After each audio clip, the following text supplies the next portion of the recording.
Welcome back and thanks for staying with us.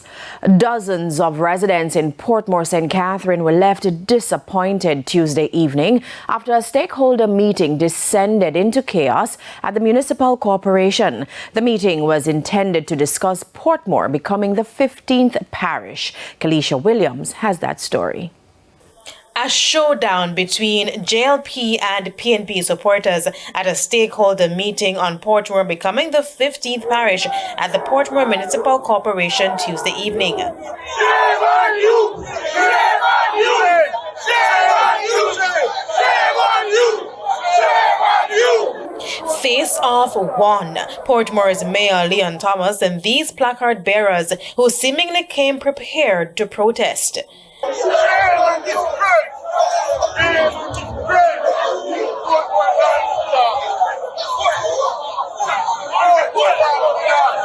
The police and politicians in the middle, but it appears no one could calm the crowd.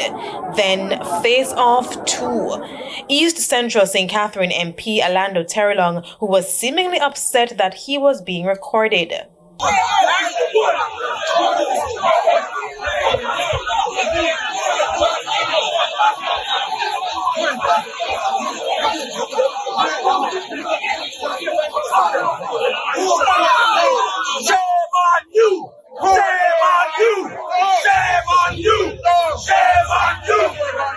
While the tension in the room was heavy from the beginning of the meeting, as soon as the speeches and the question and answer segments began, the attendees got boisterous, which subsequently led to the brawl.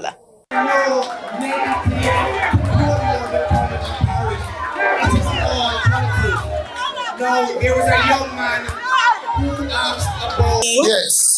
I am very concerned about. Do not stop me from talking. No. Look at me. Look at me. Look at me. Look at me. Hello. Look at me. Hello. Before the chaos, though, some issues were placed on the table for discussion. For instance, concerns that there were limited consultations with the people of Portmore before the bill was passed in Parliament. In my constituency that I represent, I had intensive consultations, right? The mayor was invited, the councillors in my constituency were invited, Councillor Campbell was at one, and Councillor Finlay Douglas was at one.